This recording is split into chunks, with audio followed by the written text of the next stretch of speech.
el tener varias capacidades, el tener, el manejar nuestro tema, el ser resilientes, el tener conocimiento, el poder trabajar en grupo, el hacer todo ese tipo de cosas nos hace más competitivos dentro del mercado, además de otros factores como los precios, como estar siempre presentes dentro del mercado, la innovación, la tecnología. ¿Cómo funciona esto? 3 puntos trascendentales. Les voy a tocar por aquí, y es, como les acabo de decir, a más competencia, más competitividad. Una presencia virtual continua, y esto de aquí tienen que tenerlo clarísimo. Aquella empresa, aquella persona, aquel abogado, aquel profesional, aquel negocio que no esté volcado a la virtualidad, a la telematización, a las redes sociales, a tener al menos una vía de exposición virtual, va a desaparecer del mercado. Deben ingresar a los mercados virtuales. Deben hacerlo tanto como empresas como profesionales. Tienen que hacerlo. Es una necesidad que nos dicta el mercado de hoy en día. Y como bien saben, también el mercado automáticamente se regula. Eso significa que si es que dejo de ser funcional y operativo para el mercado en el que voy a participar, simplemente quedo eliminado, simplemente quedo fuera del mercado. Y por último, respuestas a las necesidades de nuestros clientes. No solo inmediatas, sino anticipadas. Es decir, anticiparme a lo que podría necesitar o no mi cliente. Como empresa, ese tiene que ser un concepto macro dentro de mi cabeza. Debo anticiparme a la necesidad de mi cliente dentro de mi giro de negocio. Si estoy haciendo algo y sé que mi cliente podría necesitar tal cosa, debo prever esos espacios para ser más competitivos y tener más presencia dentro del mercado.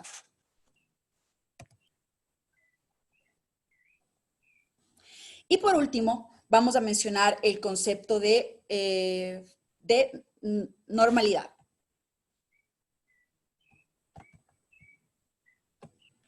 Aquella empresa que funciona como cotidianamente lo hacía, sin ningún tipo de afectación, dada la situación actual.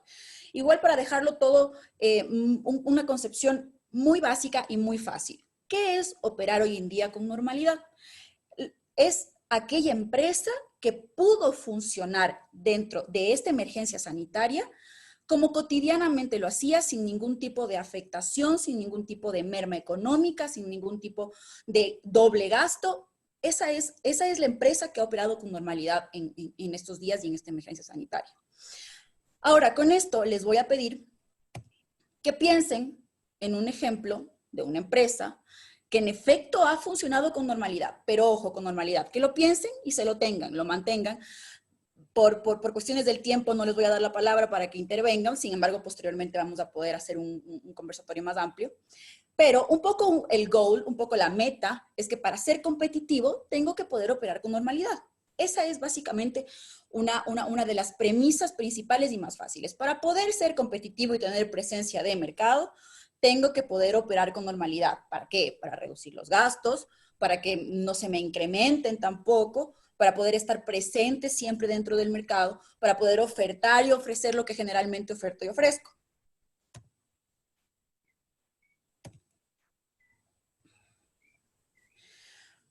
¿Qué es lo que pasa con los escenarios fuera de la normalidad? Los escenarios fuera de la normalidad lo que nos hacen es que incrementan el riesgo, y al incrementar el riesgo se incrementa la necesidad de mitigarlo.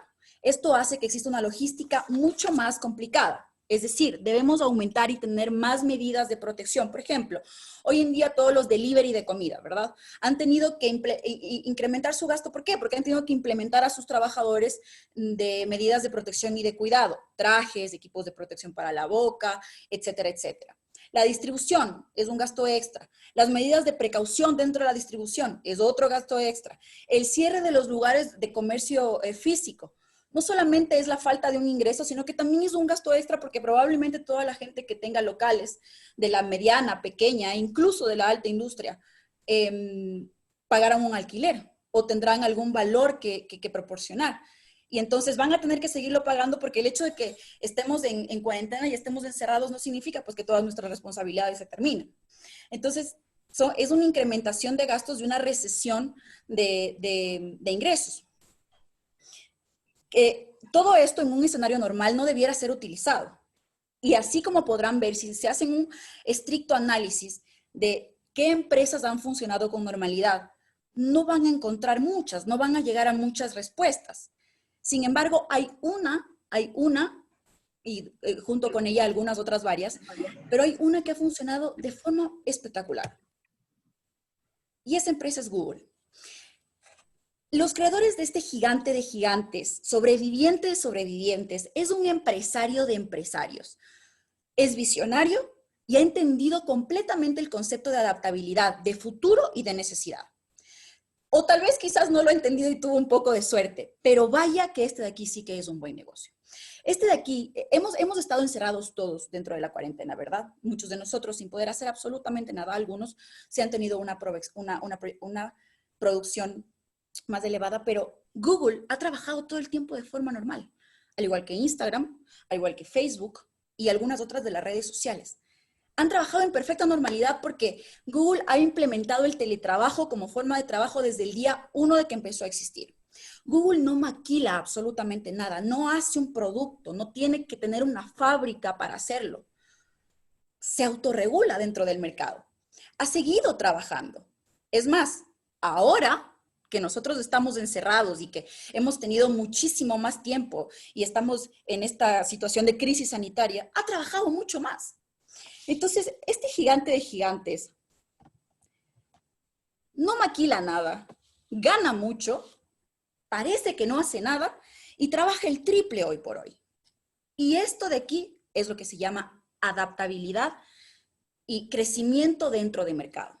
Ahora, evidentemente no todos vamos a poder ser Google o Instagram o Facebook o ninguna de estas empresas virtuales. Sin embargo, la economía apunta hacia allá. Apunta hacia que las empresas deben digitalizarse y deben tener esta capacidad de adaptabilidad, ¿verdad?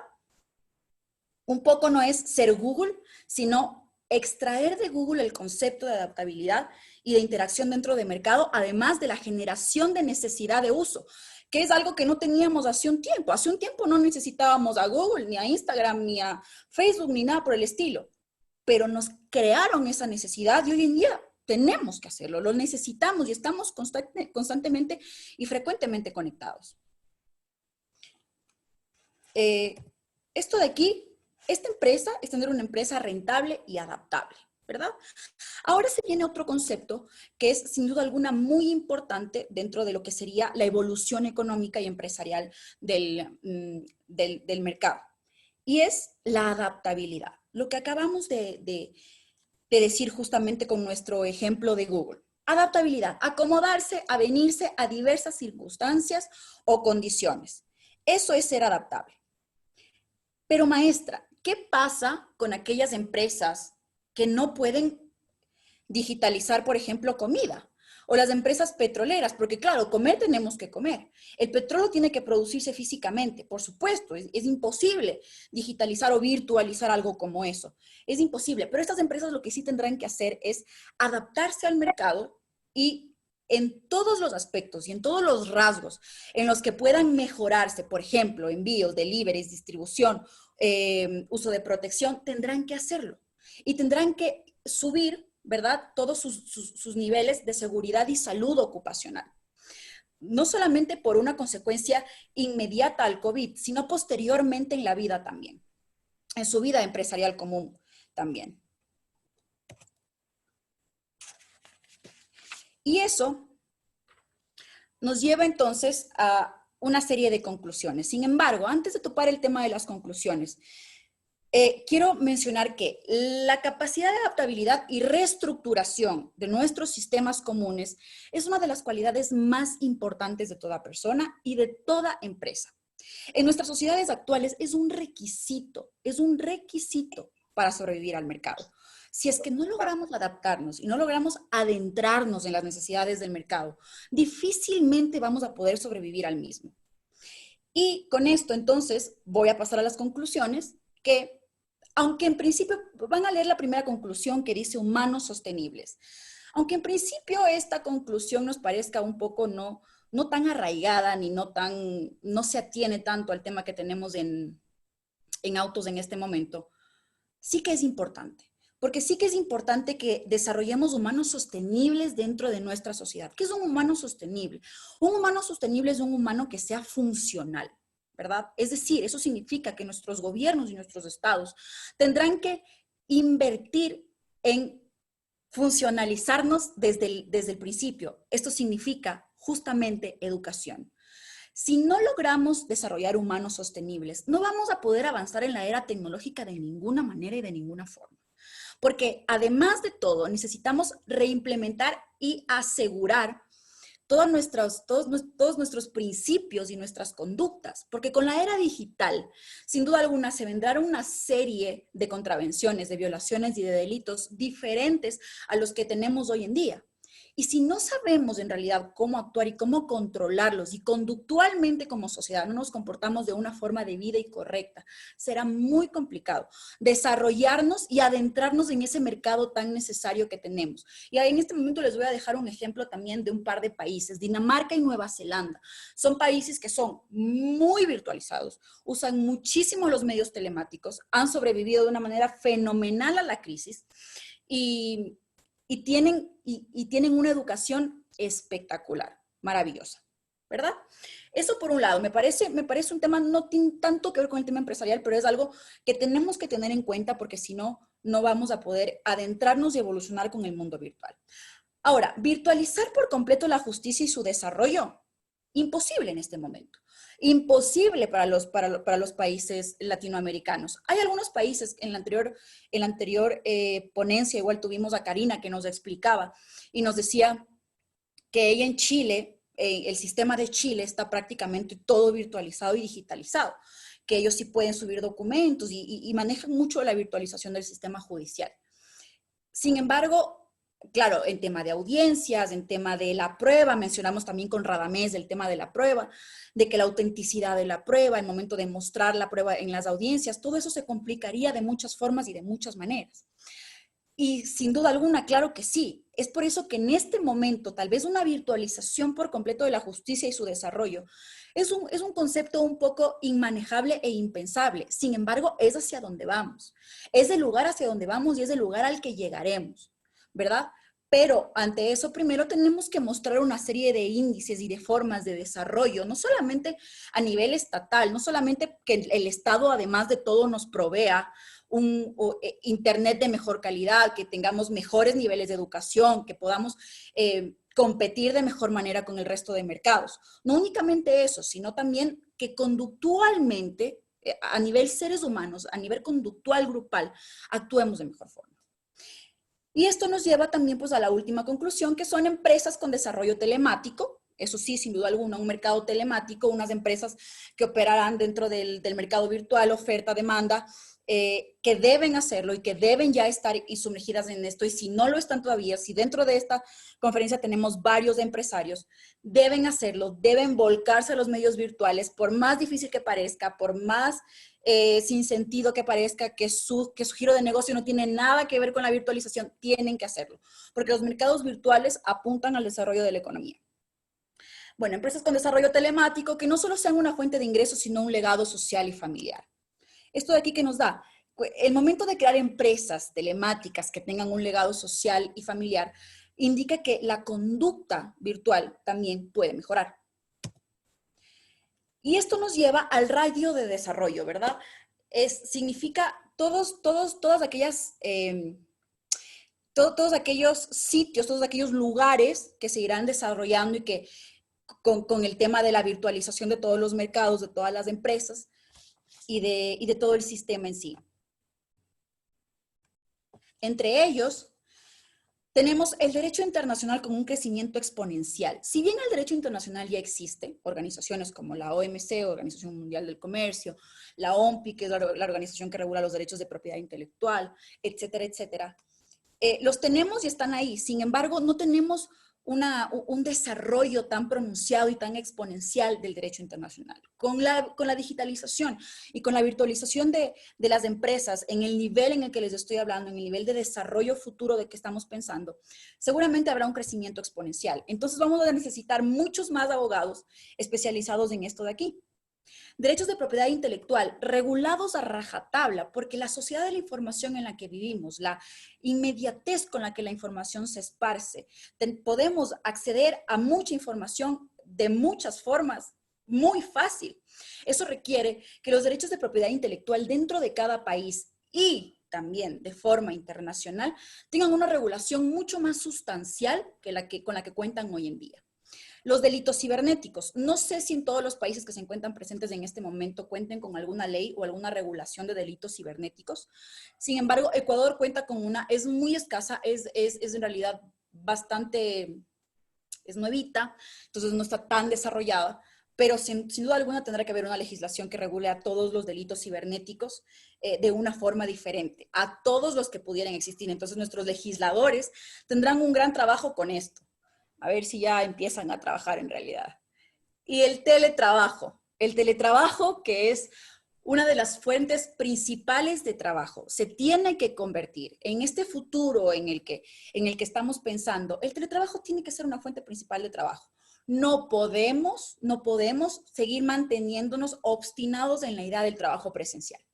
Que además hay muchos estudios que indican que de muchas formas a veces el trabajo presencial no es tan óptimo ni rinde los efectos que debería rendir como una persona que trabaje tal vez menos tiempo o en un ambiente mucho más relajado. Su mente funciona de una manera diferente. Bueno, pero eso no es un tema que nos atañe. Sin embargo, el teletrabajo tendrá que ser planteado como una fuente de trabajo principal y no secundaria. Precios de mercado, sin duda alguna. La inmediatez de la información, la sociedad de la información, la inmediatez del acceso a los productos, tendrá que hacer que nuestros precios se vuelvan a regular y que los sistemas de importación y exportación se vuelvan muchísimo más ágiles.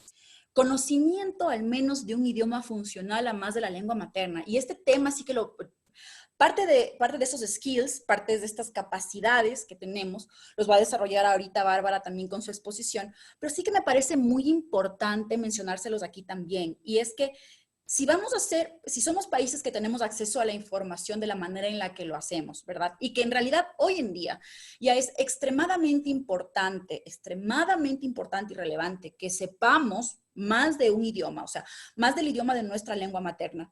En el futuro va a ser trascendental.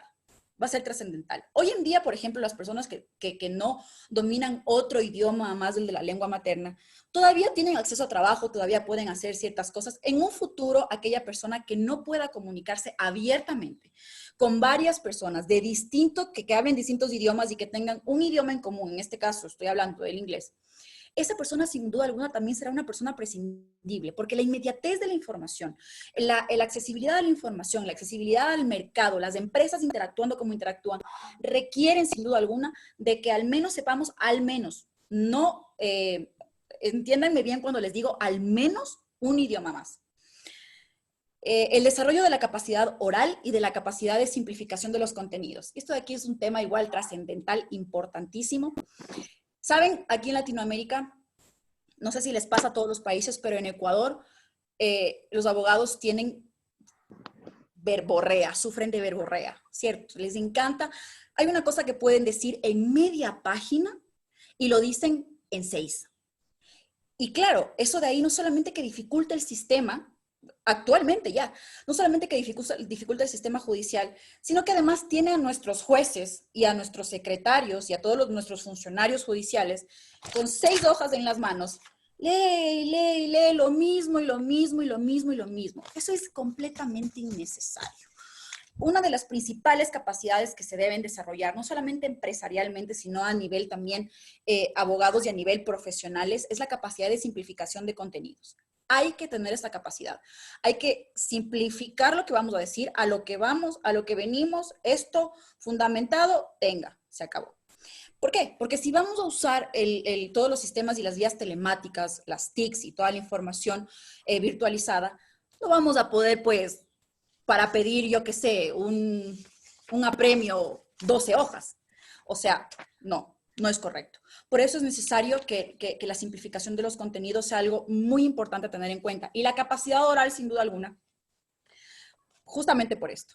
Porque en este momento estoy hablando con todos ustedes, estoy tras una pantalla y debo tener capacidad oral para que ustedes sigan escuchando, no se duerman, puedan entender, etcétera, etcétera, etcétera.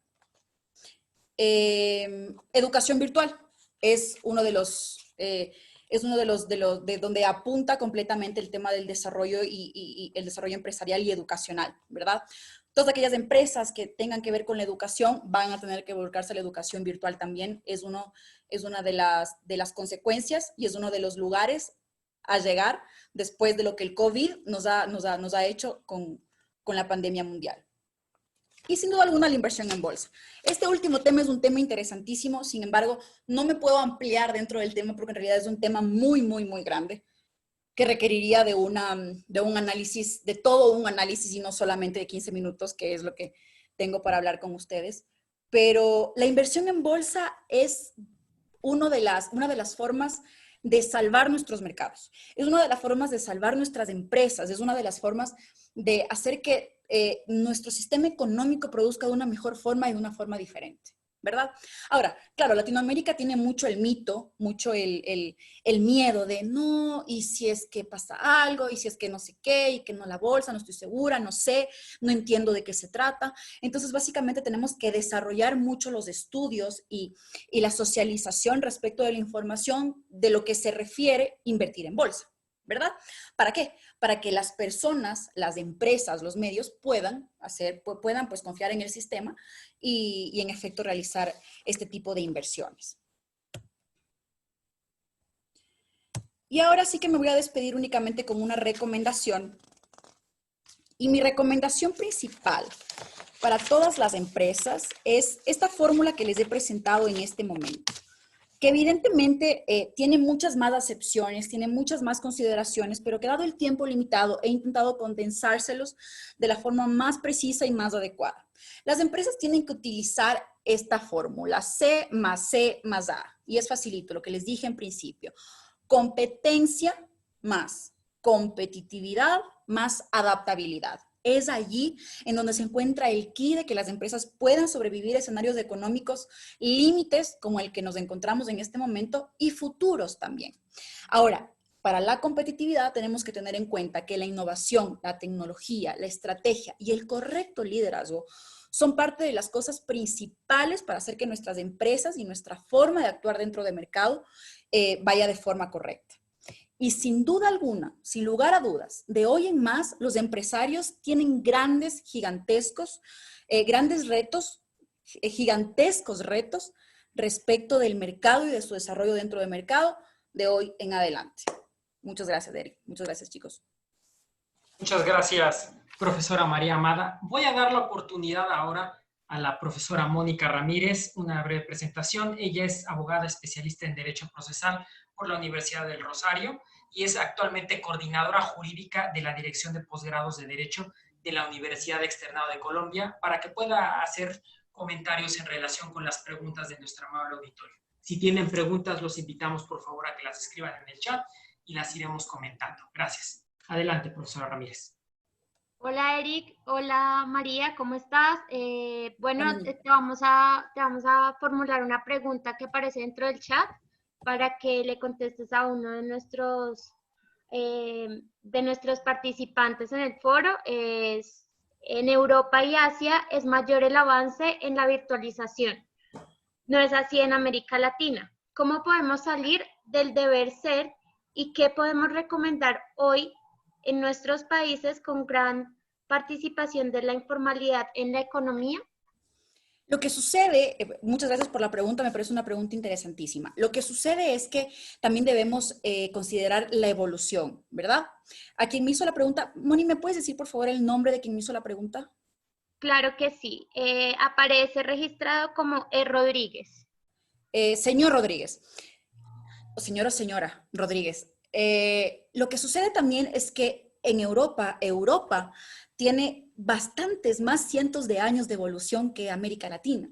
América Latina conceptualmente es un continente nuevo.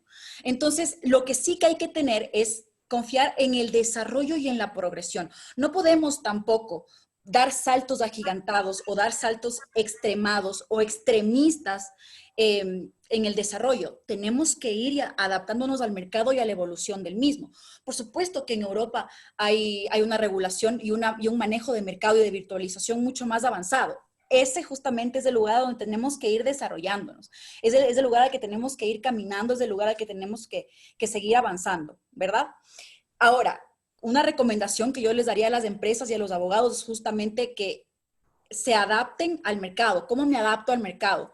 Si digamos yo soy un abogado penalista y yo digo, no, pues, o sea, ¿yo para qué me voy a meter a volcarme a redes sociales con mis temas penales si el tema penal es alguien cae preso por aquí, alguien mató acá a alguien? No tiene nada que ver con la sociedad de la información y la virtualización de la información. Ese es un pensamiento equivocado. Porque en redes sociales, la exposición suya como profesional, en redes sociales, llámese Instagram, Facebook, LinkedIn, páginas web, en redes sociales esta exposición, redes sociales hace justamente eso, exponerle mucho más.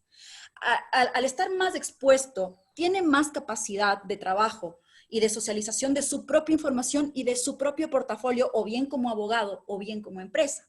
Además de no negarnos a lo que el mercado nos va indicando, porque generalmente eso nos pasa, ¿verdad? Generalmente el mercado nos indica y nos limita ciertas vías de desarrollo, pero al principio parecen tan nuevas y tan diversas que decimos, no, eso de ahí no es para mí. No negarnos a ese desarrollo. Estar siempre abiertos, tanto mentalmente, competencialmente, para poder seguir inmiscuyéndonos y caminando con el mercado. Esta evolución es una evolución progresiva. No puede ser una evolución inmediata, sin embargo, sí es una progresiva. Eso es. Gracias. Cedo también ahora la palabra a la profesora Karina Ibarra. Ella es licenciada en Ciencias Jurídicas y defensora pública de Antofagasta, Chile, por si tiene algún comentario sobre la exposición de la maestra. Bueno, adelante.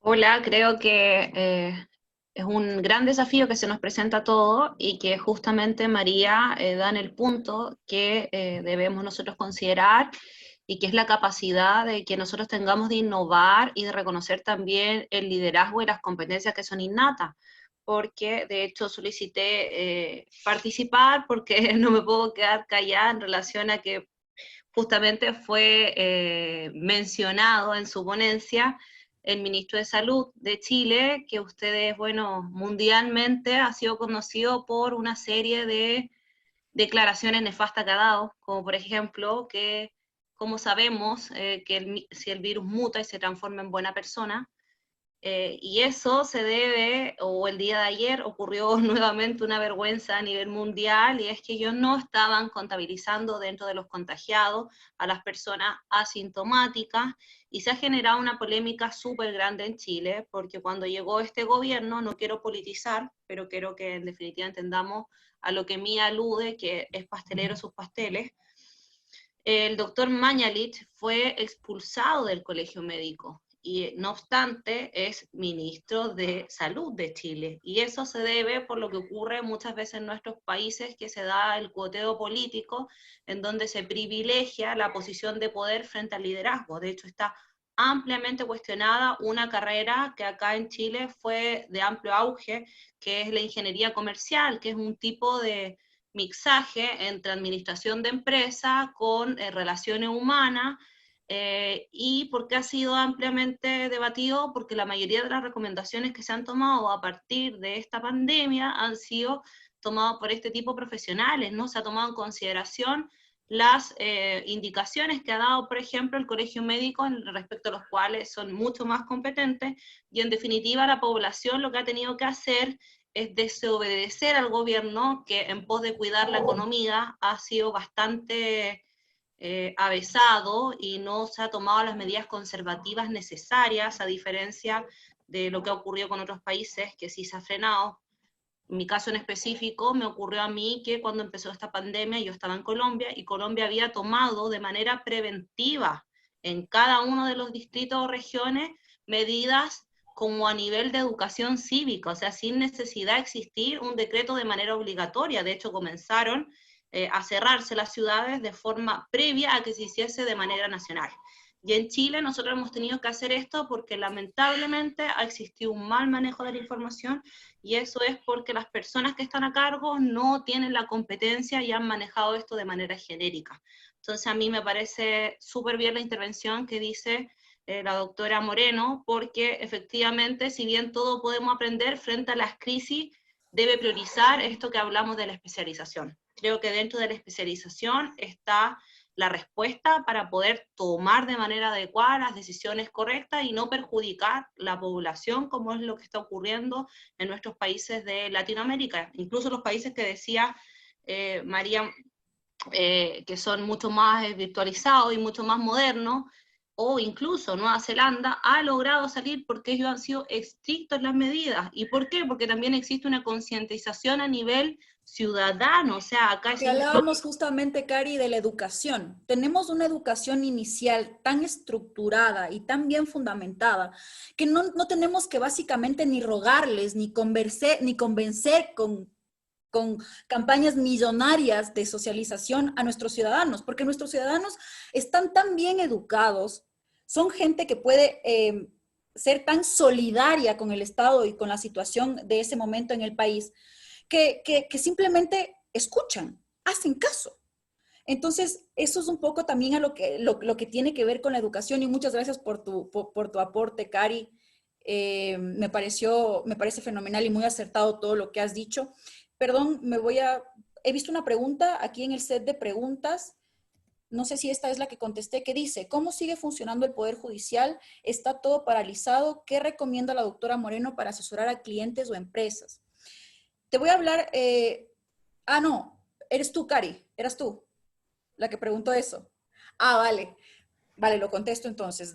Parte de las cosas que recomiendo siempre es hacer, las empresas son como, los abogados empresariales tenemos que ser siempre como doctores, ¿verdad?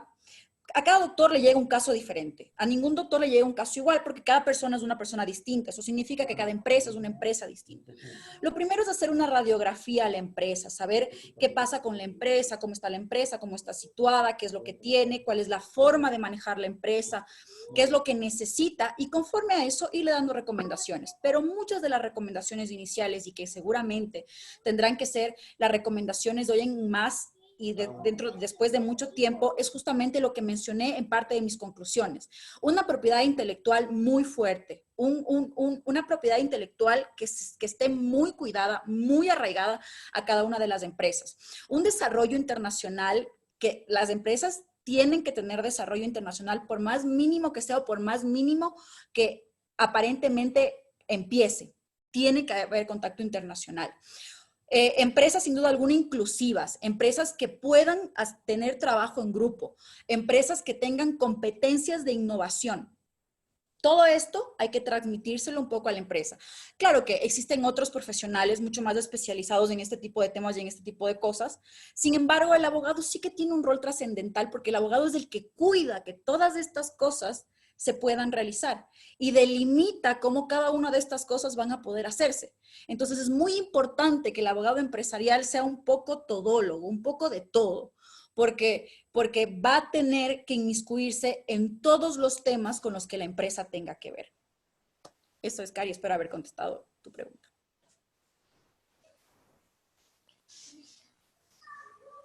Quiero agradecer nuevamente a la profesora, tanto Karina Ibarra como a la maestra María Amada, por el comentario. Después de haber visto el enfoque y cómo incide en este caso en el derecho el coronavirus en la empresa, vamos a pasar a nuestro siguiente tema que está planeado para el día de hoy, y es los nuevos retos que tiene que enfrentar la abogacía ante el coronavirus. Para esto voy a dar ahora la intervención a la profesora Bárbara Filgueira. ¿Quién es ella? Es abogada especializada en Derecho Penal y Derecho Procesal Penal. Es defensora pública, es fiscal en Argentina, trabaja desde el año 2000 en la implementación del sistema acusatorio y en la reforma procesal penal en su país, y es coach ontológica. Adelante, profesora Bárbara Filgueira. Gracias. Hola, hola. ¿Ahí me escuchan? ¿Se escucha bien? Hola a todos. Absolutamente encantada de estar viendo estar teniendo este tipo de conversación que traspasa las fronteras. Y yo diría que lo que yo voy a hablar es, la escuchaba a Mía y estaba absolutamente obnubilada con todo lo que ella iba exponiendo, porque además se toca en tantos puntos con lo que yo voy a ir exponiendo ahora que me sorprendió. Parece como que lo hubiéramos organizado a la charla. Así que Mía, me encantó tu exposición. Y antes de empezar a hablar, voy a poner el cronómetro para no expandirme. Em, Antes de empezar a hablar, yo quería decir, el otro día hablando con alguien, compartirles esto que me pasó. Me decía, ay, de pronto ahora con esto del coronavirus somos todos conferencistas y hay conferencias por todos lados. La persona que me lo decía con una connotación un tanto negativa y yo me quedé pensando en esa reflexión. Yo dije, yo no considero que ahora estemos llevando adelante conferencias. Yo creo que tomo esto más como una charla de café, pero sin darle una connotación negativa a esa charla de café, porque yo creo que grandes ideas surgen de las charlas de café. Y nosotros con los gobiernos, ahora por las disposiciones de los gobiernos, estamos todos confinados en nuestras casas y, por ejemplo, en lo personal, yo no tengo abogados en mi casa para conversar. Entonces, creo que este tipo de modalidad comunicacional, dinámica comunicacional, ha venido a reemplazar esas charlas que nosotros teníamos en nuestros propios ámbitos cuando salíamos a trabajar. Entonces, yo celebro este tipo de conversaciones y este tipo de charlas de café que estamos teniendo. Entonces, en ese contexto, lo que voy a compartir la pantalla, Eric, a ver si puedo, acá. A ver, díganme si se ve bien. ¿Se Listo. ve bien? Esperen que pongo el play acá. A ver. ¿Ahí se ve bien? Entonces, a mí me invitaron a hablar del futuro de la abogacía. El futuro de la abogacía me parece que obviamente cada uno lo puede enfrentar y son millones los caminos que se nos abren a partir de esto. Entonces yo quise enfrentarlo desde la perspectiva del abogado, es decir, cuáles son los desafíos que nosotros tenemos como abogados, o sea, ya no desde la práctica está conformada por los abogados, pero nosotros persona abogado. Y ahí empecé a pensar en todos los desafíos que se nos presentan constantemente, y yo creo que todos nosotros, hermanos latinoamericanos, estamos enfrentando las reformas procesales, tanto penales como civiles, las venimos enfrentando hace mucho tiempo. Esto nos ha llevado a litigar, digamos, de manera diferente, nos ha hecho pasar de un sistema escrito a un sistema oral, a un sistema adversarial, que hay gente que me puede decir, bueno, esto ya es un tema antiguo. Yo les aseguro que no es un tema antiguo. Todavía acá en la Argentina, por ejemplo, seguimos teniendo en el sistema federal un sistema mixto, en donde cuestiones que, por ejemplo, yo desde mi fiscalía me parecían lo más normal, que es la oralidad y la audiencia y las audiencias preliminares y demás, en sistemas que todavía eso no se da. Los abogados estamos enfrentando los avances tecnológicos constantemente. El otro día, charlando sobre esto, la NASA ha reconocido que nosotros tenemos en nuestras manos, en nuestros teléfonos, mayor tecnología que las que tenían las misiones Apolo, cuando el hombre llegó a la Luna, si es que llegó a la Luna, etcétera, pero lo cierto es que la NASA manejaba otro tipo de tecnología, y cuando yo me refiero a la tecnología, digo, el momento en que nace una obligación jurídica, qué pasa con la firma digital, qué pasa con, Mía hablaba de los ciberdelitos, eso es un ámbito donde la ley está yendo mucho más lento a veces que los avances tecnológicos, y eso es un desafío para nosotros. Nosotros somos seres sociales y estamos con las dinámicas y las problemáticas sociales, entonces las transformaciones en estas dinámicas y en las estructuras sociales y económicas, como nos presentó Mía hace un ratito, son un desafío para nosotros. Pero yo hoy quiero hablar de un tema puntual, que es cómo los abogados enfrentamos un mundo buca o bica. Y acá se nos viene una pregunta, ¿qué quiere decir un mundo buca, un mundo bica? El mundo buca, que es una sigla en inglés, en castellano sería bica, es un mundo que es un mundo volátil. ¿Qué significa que es volátil? Que cambia y varía constantemente y a una velocidad mucho mayor de lo que ocurría antes. Yo me acuerdo cuando estaba en la facultad, nosotros hablábamos en filosofía del derecho, la velocidad en la que se movía la realidad y en la velocidad en la que se movían las leyes. Es decir, primero había un cambio en la realidad y después venía el cambio normativo. Esa brecha, que esa diferencia temporal siempre existió, yo creo que esa brecha hoy en día es mucho mayor. Es decir, la realidad se mueve tanto más rápido a lo que se mueven las leyes, que muchas veces quedamos por detrás. Repito, hace un ratito Mía hablaba de los ciberdelitos.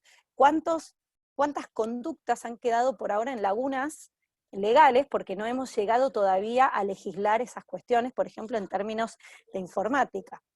Cuando digo mundo VICA, en inglés es uncertainty, en castellano es incierto, que es lo contrario a previsible. Antes nuestros abuelos manejaban un mundo que más o menos vos podías ver de acá a 20 años qué era lo que iba a ocurrir. Nosotros hoy en día, a mí si en enero me hubieran dicho que hoy en abril yo iba a estar en mayo, iba a estar encerrada, hubiera dicho esto sería imposible. Entonces, es absolutamente incierto, es complejo porque ya son varios los niveles que están coexistiendo constantemente, y es ambiguo porque ya no se puede entender, digamos, admite más de una interpretación, son muchas las interpretaciones que se pueden dar respecto de la realidad que vivimos. ¿Esto para que nos asustemos? No, lo que se propone desde lugares de habilidades blandas es que para poder enfrentar este mundo que es volátil, incierto, complejo y ambiguo, tenemos que tener visión, tenemos que tener entendimiento, tenemos que tener claridad y tenemos que tener agilidad. Y todas estas competencias, y por eso digo que parece que estaba armado con Mía, son habilidades que no surgen de la propia universidad, es decir, lo que nosotros hemos aprendido hasta ahora, no surge todo esto de la universidad. Todo esto que yo estoy planteando parece abstracto, vago, pero lo cierto, el otro día yo escuchaba a uno de los coaches más importantes en estos temas, y él decía que estamos ante un derrumbamiento de viejas creencias que puede desesperarnos, pero lo cierto es que también están apareciendo nuevas creencias y nuevas prácticas. Estamos en lo que en filosofía llamamos como un cambio de era. Ahora, la pregunta importante que nos tenemos que hacer es, ¿cuán preparados, o sea, cada uno de nosotros, cuán preparado estoy para enfrentar este mundo VUCA o VICA? Yo como abogado, ¿cuán preparado estoy? Recién Mía nos invitaba a preguntarnos cuán preparado estábamos en el ámbito de la empresa, y bueno, yo lo apunto a nivel personal. Yo acá les quiero presentar, porque esto parece vago, les quiero presentar a Ross. Ross es un abogado, es un algoritmo creado por IBM. Esto es real, a ver, la foto puede ser un tanto de ciencia ficción, pero es real, el algoritmo existe. Ross fue creado por IBM, tiene una técnica que se llama una tecnología que se llama Watson, y esta tecnología Watson es lo que habilita a que el programa comprenda el lenguaje humano. Y no solo Ross tiene acceso en una milésima de segundo a leyes, códigos, doctrinas, páginas de internet, artículos de doctrina, artículos de interpretación, sino que al ser un algoritmo de inteligencia artificial, es capaz de interpretar casos legales, o sea, casos legales, lo que hacemos todos nosotros en una milésima de segundo, y hacer una respuesta. Y no se queda ahí Ross, sino que Ross va más allá y va aumentando su eficiencia a medida que le van haciendo consultas, es decir, va aprendiendo. Esto es lo que está ocurriendo hoy en día.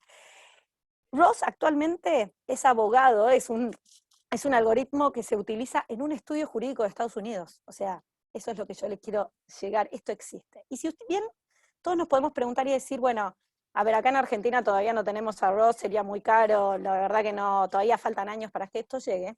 Lo cierto es que en la ciudad de Buenos Aires, por ejemplo, nosotros utilizamos algoritmos mucho menos complejos que Ross, pero que actualmente están haciendo, por ejemplo, en la Fiscalía de Inteligencia Artificial, y que están haciendo el trabajo que antes hacíamos las personas.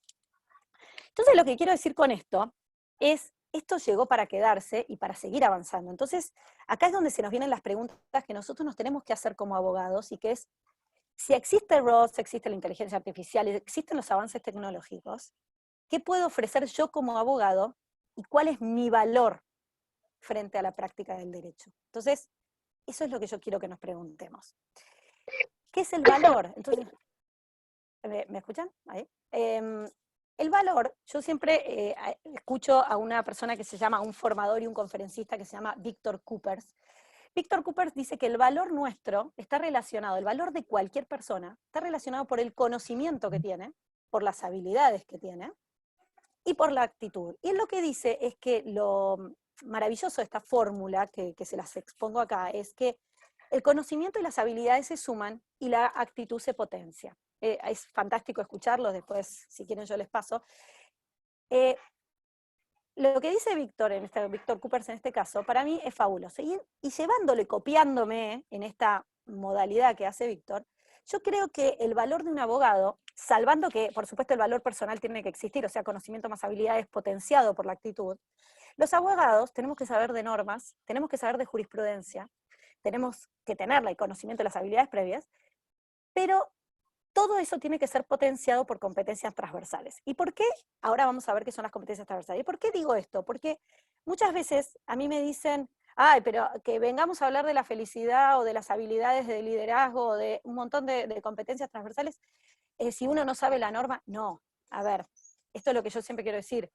El conocimiento de la norma, el conocimiento de la jurisprudencia, el conocimiento científico que tenemos que tener de nuestra doctrina, está descontado, eso tiene que existir. Lo que yo estoy diciendo es que nuestro valor aumenta cuando las competencias transversales nos atraviesan. ¿Y cuáles son esas competencias transversales? Que a veces se consideran medio mala palabra, ¿viste? Para los abogados. Y es trabajo en equipo, competencias de liderazgo, adaptación al cambio. A ver, la adaptación al cambio es una cuestión que se nos interpone, pero desde una cuestión biológica. Espíritu emprendedor que tenemos que tener, mentalidad global, y cuando hablo de mentalidad global, hablo de mentalidad de ir más allá, de tener empatía a lo que está ocurriendo, aprendizaje autónomo, o sea, ya no esta idea de el aprendizaje en la universidad por el certificado, sino que ir nutriéndonos constantemente, autónomamente de aquellas necesidades para ir convirtiéndonos en mejores abogados, conectarnos con lo trascendental de nuestra profesión, darnos cuenta que nosotros ayudamos, nos involucramos con la gente, generamos un vínculo, y sentir amor y compasión. Lo que quiero decir con esto es que todas estas competencias transversales, salvo alguna que otra que pueda hacerse con inteligencia artificial, nosotros es lo que podemos ofrecer en este momento. Nosotros que no puede ofrecer Ross, eso es lo que quiero decir. O sea, la inteligencia artificial vino para quedarse, entonces nosotros tenemos que complementarnos. ¿Qué quiero decir con esto? ¿Y de qué manera podemos llevar adelante esto? Hoy en día no se concibe una empresa, Mía nos habló de las empresas, no se puede concebir una empresa sin la disciplina del coaching. Y yo ayer estaba escuchando a uno de los mejores coaches del mundo, que casualmente, mira Mía, es el vicepresidente de Google. O sea, él hablaba y habla de términos de felicidad y habla de un montón de términos que hoy en día nos parecería mala palabra.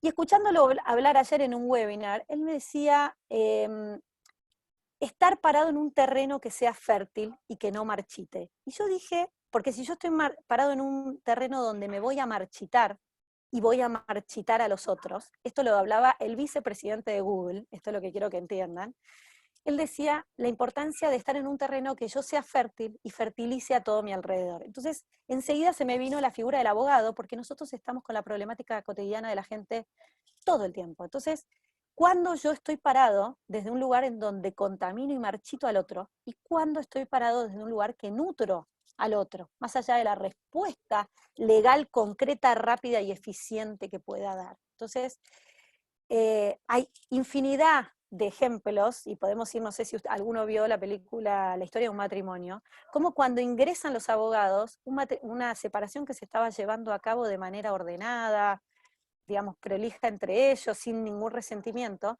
cuando entran los abogados y quizás aplicaban bien la teoría de la litigación y del caso y de que su cliente se quedara con todo, pero lo cierto es que de alguna manera fueron marchitando esa relación. Entonces, ¿qué vengo a decir con el coaching jurídico? A veces el coaching es una dinámica transformacional a través de la cual tanto los abogados como las organizaciones, cuando hablo de organizaciones me refiero a estudios jurídicos, me refiero a fiscalías, me refiero a juzgados, me refiero a ONGs, deciden voluntariamente disponerse a identificar, a descubrir, a desarrollar y a redefinir su manera de estar en el mundo, su manera de practicar el derecho.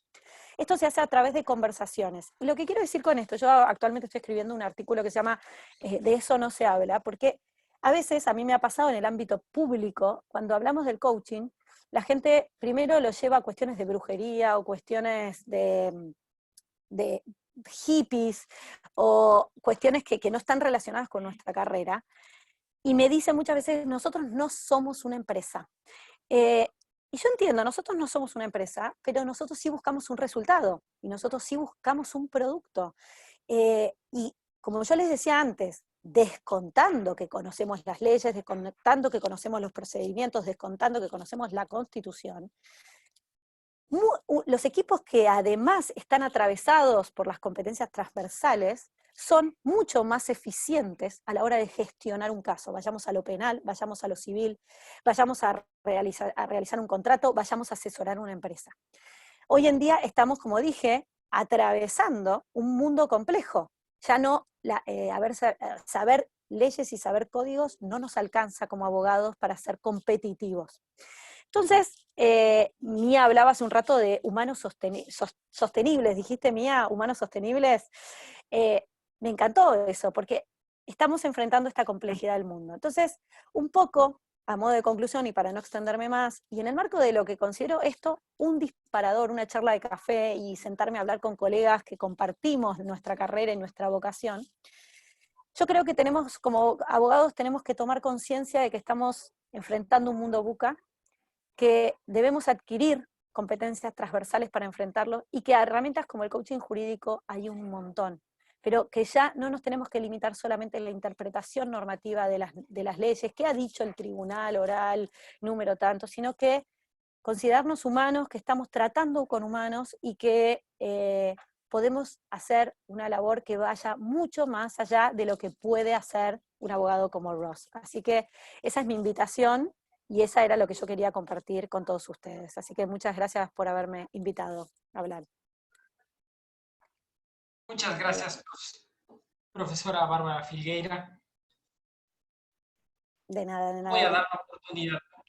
Gracias.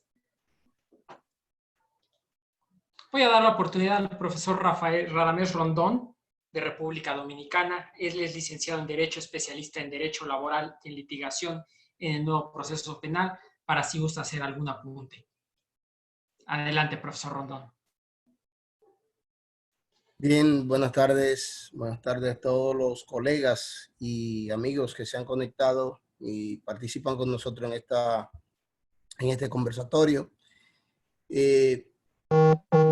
Todo lo que han planteado nuestras compañeras en sus intervenciones, sabemos que hay una gran preocupación a nivel mundial. La OIT recientemente en un comunicado dijo que esta pandemia podría dejar 25 millones de personas sin empleo. De manera que es inminente que las economías, el sector laboral, se va a tener que reinventar, y necesariamente nuestros gobiernos van a tener que entrar como punta de lanza a incentivar la economía. De no ser así, de los gobiernos no tomar la rienda del aspecto económico de nuestros países, vamos a tener un aumento en razón de esa pérdida de empleos, un aumento de la pobreza, de la miseria y en consecuencia de la violencia, sobre todo en Latinoamérica. De manera que estos aportes que han hecho nuestras conferenciantes en el día de hoy son de gran importancia para toda empresa. Como decía Bárbara, que a veces la gente dice, es que no somos una empresa, pero usted vende un producto, usted oferta un producto. Entonces tenemos que, de una manera u otra, esto nos está enseñando a que tenemos que reinventarnos, y como decía Mía, vamos a tener que adaptarnos al tema de la telemática. Ya aquí en la República Dominicana, por resolución, el Tribunal Supremo de Justicia se creó el tema de las firmas digitales. Y yo, por ejemplo, ayer le decía a un cliente que necesariamente vamos a tener que comenzar a modificar las leyes. Y una de las primeras leyes que yo voy a motivar en mi país a que sea modificada y adaptada a estos tiempos es la ley de sociedades comerciales, precisamente. Porque nosotros tenemos a muchísima gente que son inversores que viven en el exterior, y al momento que hay que hacer una asamblea hay una situación con eso. Entonces, necesariamente la ley de sociedades comerciales va a tener que, conjuntamente con la ya existente de comercio electrónico y firmas digitales que existe en el país, ser adaptada a esa normativa. Es decir, que contestando una pregunta que hizo uno de los participantes, decía María Amada, que no podemos rechazar, cerrarnos a los cambios. Los cambios están ahí, tenemos que adaptarnos y tenemos que darle entrada a esta nueva modalidad de comunicacional, a esta nueva modalidad de hacer negocios, a esta nueva modalidad de manejar las universidades, colegios, y eso es un asunto que va a abarcar a todos. Cuando aquí se modificó el Código Procesal Penal, había mucha gente que seguía con la retórica antigua, pero con el tiempo la gente se adaptó y ya todo el mundo está montado en el mismo tren. Así que la reflexión es que las empresas tienen que reinventarse para que nos golpee lo menos posible esta situación en el ámbito productivo laboral. Muchas gracias. Muchas gracias, profesor Radamés Rondón de República Dominicana. Doy ahora la palabra al profesor también Alejandro Fletcher. Él es licenciado en Derecho y Ciencias Políticas por la Universidad Católica Santa María la Antigua. Es abogado del bufete Carlos Carrillo Gomila, abogado de Panamá. Adelante, profesor Fletcher.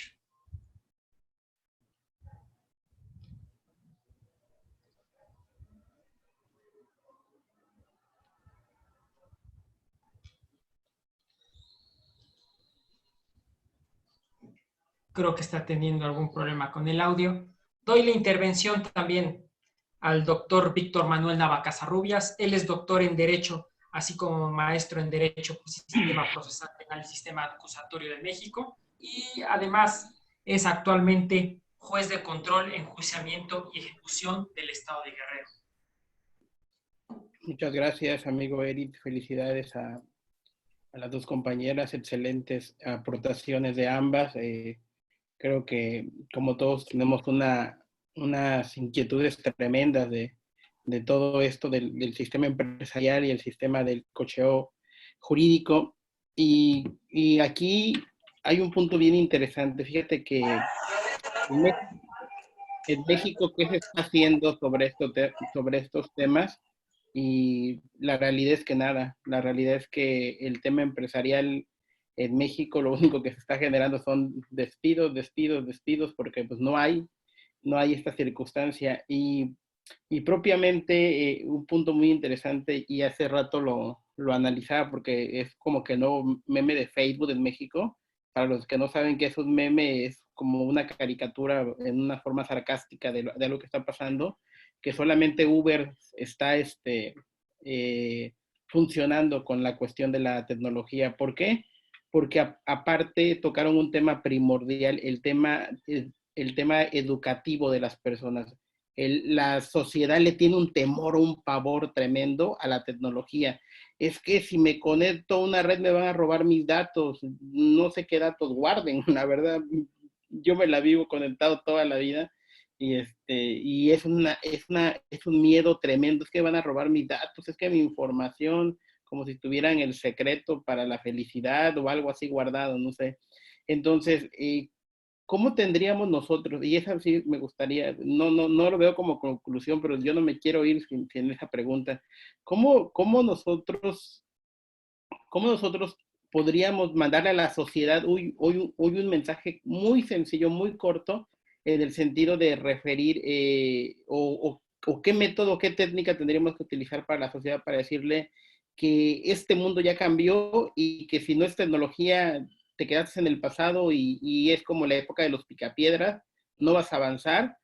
Y porque te digo, en México solamente Uber es la única empresa que dijo voy a romper fronteras. ¿Y de qué manera rompió fronteras? Abrió líneas telefónicas, se olvidó de su plataforma quedó en segundo nivel, empezó a recibir solicitudes por Facebook, por Instagram, por WhatsApp, por muchos medios electrónicos. Es decir, no solamente fue, aquí está mi aplicación y sigo trabajando con esto, sino que abrió puertas a todas las cuestiones tecnológicas y y dio entrada. Ahora nosotros mismos estamos usando una plataforma de Zoom, todos sabemos que hay un temor tremendo en Zoom porque empezaron los ataques empresariales de que Zoom te roba tu información y que esto y que el otro. O sea, hasta dónde también todos esos enfoques empresariales te conllevarían a una cuestión fáctica de decir, a ver, yo soy un pequeño empresario, me voy a abrir al mundo de la tecnología, porque el pequeño empresario le tiene un pavor a la cuestión registral del sistema financiero, de que si me abro al mundo de la tecnología, todo me lo van a estar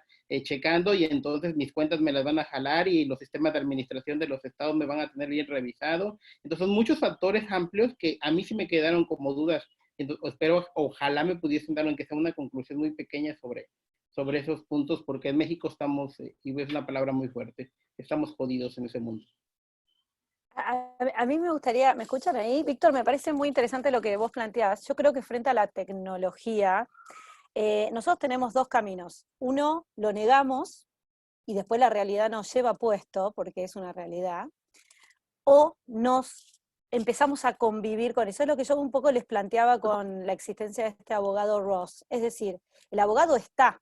Hoy en día es caro para muchos, pero no le demos mucho tiempo que lo vamos a tener en nuestras manos. Yo les dije, hoy en día tenemos más tecnología que lo que tenía la NASA en el 69. Entonces, yo creo que nosotros ahí tenemos dos caminos. La negamos o la incorporamos y nos redefinimos. Yo creo que eso es lo fundamental.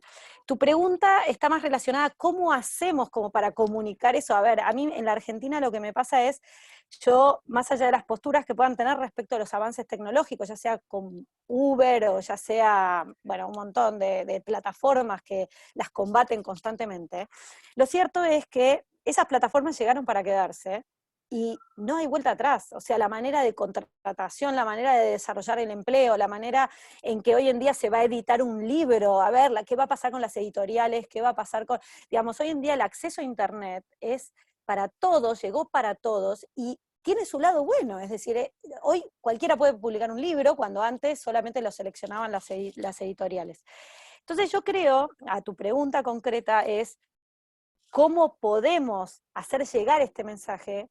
Yo creo que el mensaje va a llegar solo. Va a haber, en términos de la abogacía, hoy en día, a ver, el abogado que está unido a la tecnología, que utiliza la tecnología, que tiene redes sociales, que sabe utilizarla, que va a quedar mucho más por delante de aquel que no lo haga. Entonces, yo creo que el camino de los abogados hoy en día, para mí, ya no es tanto tratar de convencer a aquellos que no quieren sumarse a la tecnología, sino que empezar nuestro camino con aquellos que queremos, y que eventualmente eso nos va a marcar la brecha de distancia que van a tener unos con otros.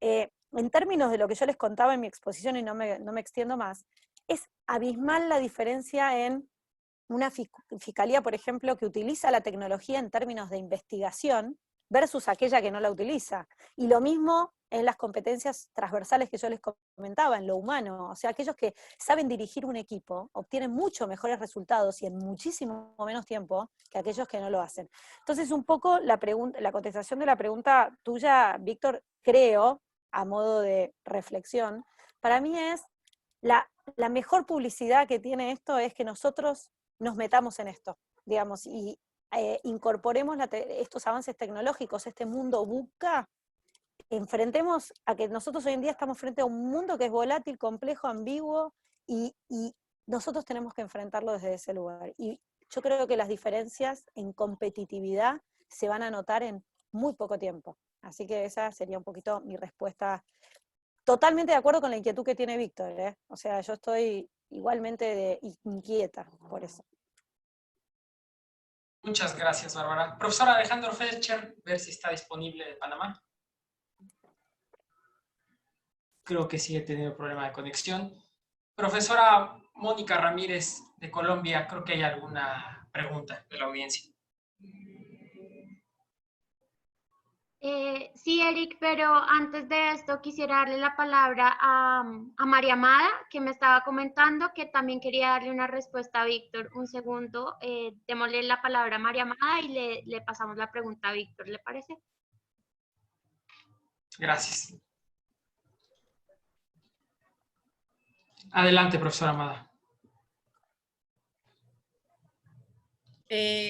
Víctor, me parece interesantísima la duda, me parece interesantísimo el planteamiento, porque es algo que nos pasa mucho a nivel Latinoamérica y nos ha pasado a todos y creo que todos en algún punto en específico hemos estado en esta situación en la que, ¿será que compro? ¿Será que no compro? ¿Será que meto mis datos? ¿Y si me los clonan? ¿Y si me esto? ¿Y si me lo otro? Entonces, son dudas constantes que tenemos a nivel Latinoamérica y aquí voy a hacer una reflexión súper breve respecto de que esto es un trabajo en conjunto. La evolución tiene que ser una evolución conjunta, ¿cierto?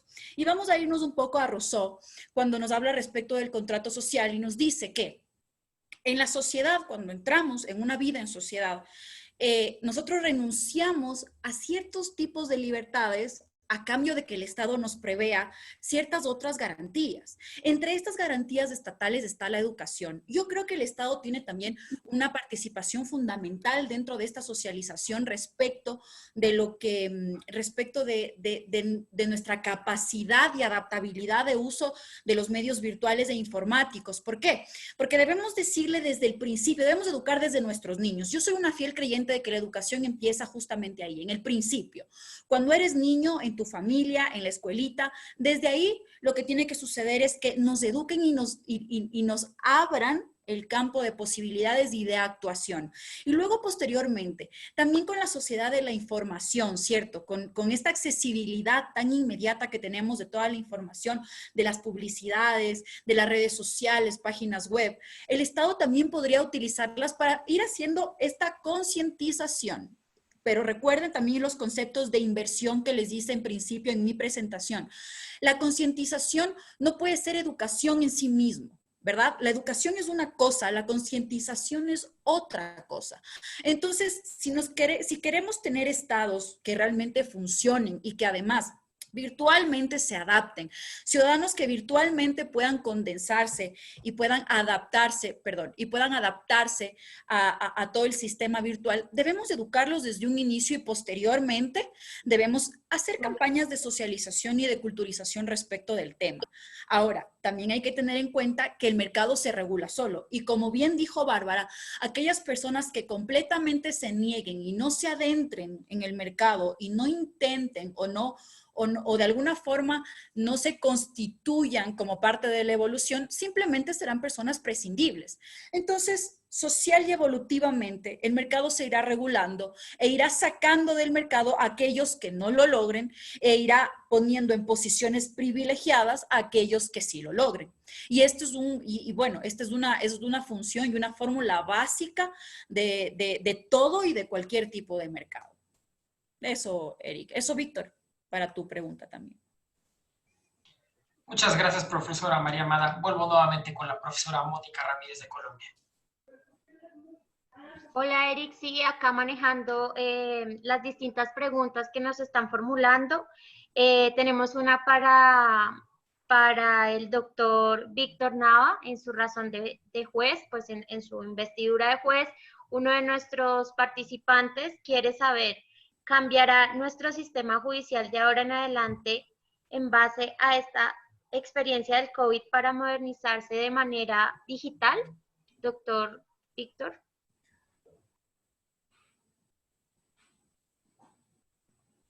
Y eminentemente, creo que el tema de los expedientes digitales tiene que ser la puerta que abra el acceso a la justicia en todo el mundo. Es una deuda que tiene el sistema judicial con la sociedad.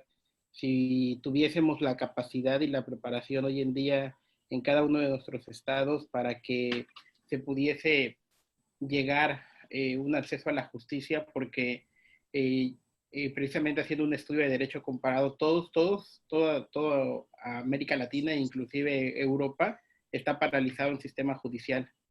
No hay pocos, por ejemplo, lo vimos en la charla anterior, como Chile, que sí ya tienen un gran avance con su sistema judicial digitalizado, pero de ahí los demás países no.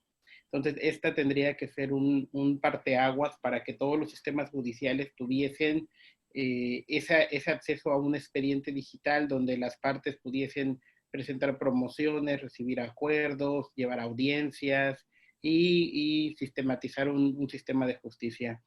Veo todavía lejano el tema para el acceso a la justicia digital porque ahorita hay otras prioridades. La prioridad es la salud, la prioridad es el alimento, la prioridad es los grupos vulnerables y creo que como tercera o cuarta prioridad ya vendría siendo el acceso a la justicia. Tenemos que partir más de un ámbito educativo, de un ámbito unipersonal de cada individuo, y que partiendo de ello logremos o podamos tener una conducta lo más adecuada al día del derecho para evitar conductas criminales. Pero en México, por citar, ya ha habido saqueos, ya ha habido circunstancias muy fuertes por el tema del COVID, y el punto es cómo va a responder la justicia cuando los juzgados están cerrados. Y de ahí que sí considero que sea una circunstancia que conlleve la necesidad de la utilización de las TICs y la telemática para el sistema del acceso a la justicia. Gracias.